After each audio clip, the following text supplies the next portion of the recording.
Happy Friday. It's Richie, host of the Richie Hicks Jr. Sports Podcast, and had a busy day in the world of sports yesterday, which I wanted to hit on briefly.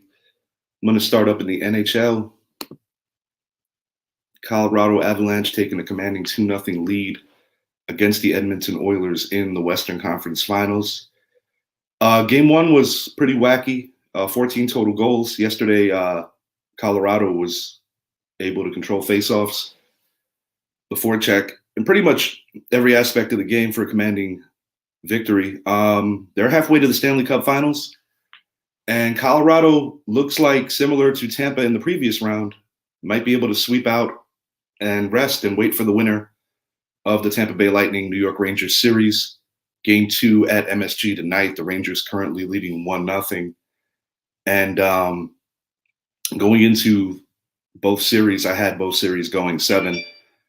I'm kind of lightening my stance on that after seeing what Colorado did yesterday. I believe Colorado might be able to make quick work, possibly in 5. As far as the Rangers series goes, I'm a Ranger fan, so of course I am rooting for the Rangers to win that series. The Tampa Bay Lightning are 18-0 in situations following a loss of that nature. So I'm a little concerned that the Rangers could be looking at a split going back to Tampa. But, streaks and records are made to be broken, and we'll see what happens there. I am going to try to rush out of work to, at minimum, try to catch the third period of that game. Boston Celtics took game 1 last night in the NBA Finals. Celtics have to be considered a heavy underdog in this series. And early on, Steph Curry was able to pretty much do whatever he wanted, scoring 21 points in the first quarter. I believe that what the Celtics attempted to do was to let Curry get his while trying to neutralize other members of the Golden State Warriors. But what I found most impressive about Boston's upset victory yesterday is that I feel that they kind of beat the Golden State Warriors at their own game, kind of going smaller than them, being able to stretch out the floor, get quality shots, and kind of tire down the Warriors up and down the court, which is rare. You don't see that happen to the Warriors very often. Going into this final series, I did predict that the Golden State Warriors would indeed win the series in 6. But I also did make mention that I thought the Celtics, based on raw emotion and momentum, were going to win game 1, which they did. Biggest knock I would have on the Celtics going into this series is that I actually believed and do believe that the Celtics struggle at home. And I have a feeling that that might come into play in this series. Ultimately, though, I think you still can't put a price on experience. And I think the Golden State Warriors got punched in the face yesterday, and they're going to come back. But you got to give a lot of credit to the Celtics. Pritchard, Horford, just guys stepping up and really swaying the result of that game. And the Celtics right now are a team that believes in themselves. Some people had it going 7. I predicted the Warriors in 6, but the Warriors definitely have to have a good showing in game 2, because going down 2-0 and then having to go to the East Coast, that would be very tough to overcome. But Golden State's been there, winning 3 championships in 4 attempts during the Kerr era. So I do believe that Golden State's going to get their act together. It's an exciting series. I really like what the Celtics did yesterday. I really do. I think that, like I said, they beat them at their own game, and that is huge.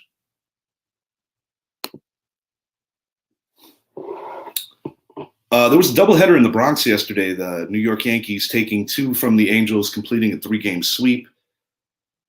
Previous rainout led to the doubleheader. Game 1, the Yankees were able to touch up Shohei Ohtani for 3 home runs. There was later a 4th off their bullpen from DJ LeMahieu. In between baseball games, Joe Madden looked like he was throwing out some bait for Aaron Boone to kind of chew on in the terms of kind of tipping off pitches. And he basically said the Yankees are great. Pardon me.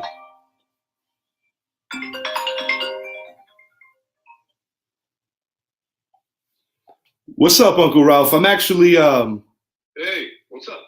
I'm actually doing a quick pod. I was gonna see if you wanted to join on a Yankee segment, and I was gonna send you a quick invite via Messenger if you cared to jump on. I would love to, but today I gotta go somewhere. I'll tell you what, Unc. I'm gonna give you a call tonight. Okay. Take care, man. Have a great day. All right. Bye bye. Yankees superfan Angel Cruz out in Brooklyn.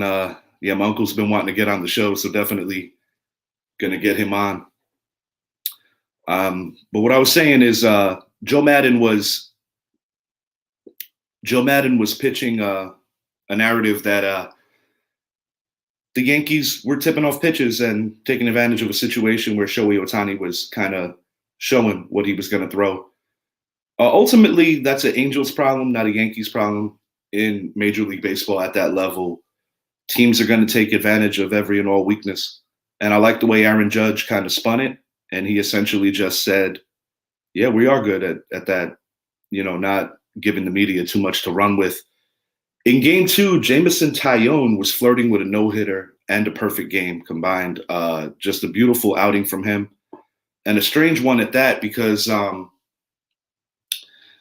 Taillon only gave up that first hit, which ultimately put a runner in scoring position. The Yankees were down 1-0 going into the end of the game. Anthony Rizzo, with the bases loaded, had a huge two-run single, which gave the Yankees a 2-1 lead. Clay Holmes ran into trouble with Shohei Ohtani later hitting Mike Trout, but was able to get out of a nail-biter in the ninth. The Yankees are cruising, and a big statement victory for them over a team that a lot of people view as a legitimate threat to the Yankees, not to mention, a team that they probably will see in October. And the Angels and Yankees have been linked in quite a few ways, also because of the impending free agent and potential future captain of the New York Yankees, should he stay, talking about Aaron Judge. And as a Yankee fan, this is something that I really don't want to think about, the possibility of Aaron Judge leaving the Yankees. But, he is a California kid. A lot of people feel the ideal scenario would be for him to play for the San Francisco Giants. I do see the Los Angeles Angels as a threat to sign Aaron Judge in the offseason.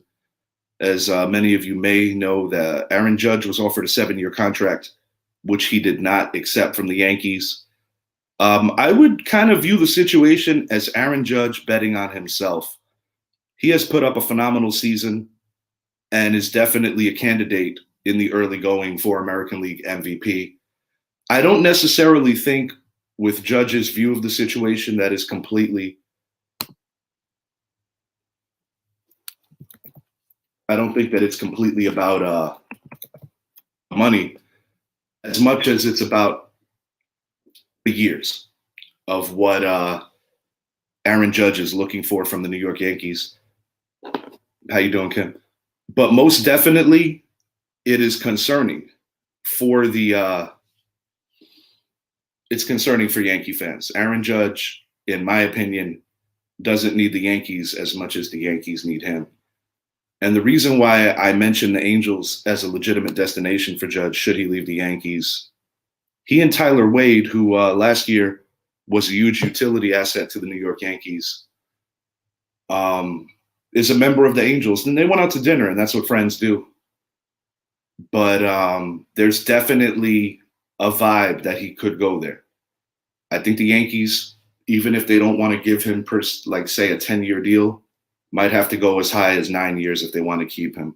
I'm not convinced that 7 or even 8 years definitely secures Aaron Judge. Aaron Judge, end of the 20s, going into the 30s, by no means is that old for baseball.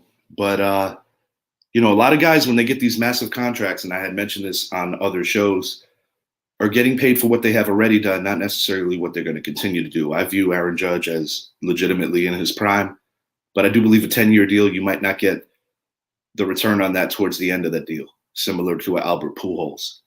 But the Yankees have a strong decision to make. And what makes this more complex is that Juan Soto, currently of the Washington Nationals, will also become a free agent.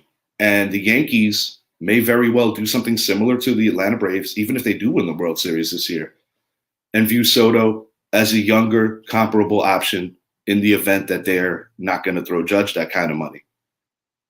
Personally, I think Judge is having a better year. Not even personally, you just look at the stat line.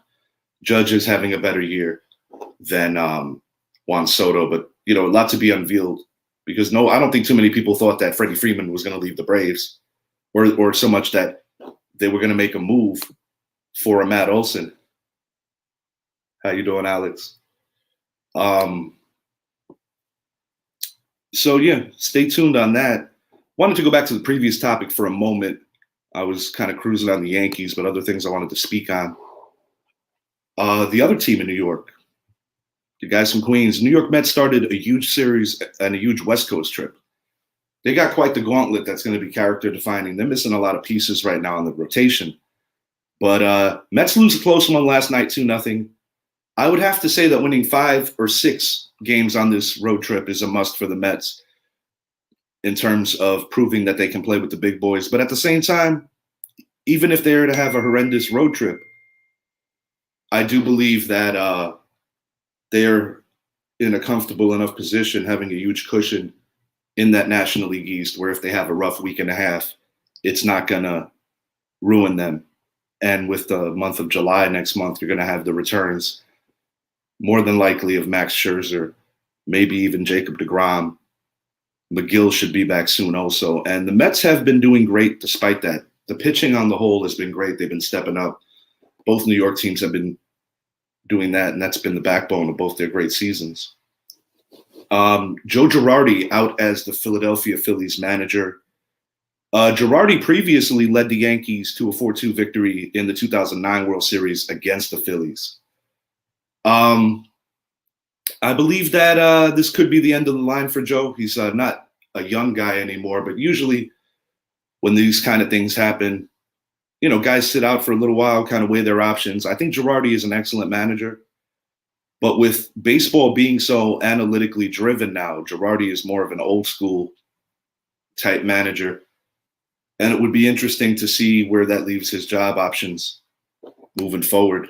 But I wish Joe Girardi the best, dear to the hearts of a lot of Yankee fans. And also Girardi back in 2017, as he got the baby bombers very close to getting to the World Series in the very controversial loss to the Houston Astros, the trash can scandal. Joe Girardi, I don't think, will not have options. It just depends on the right fits, because baseball, in terms of strategy, is definitely going in a different direction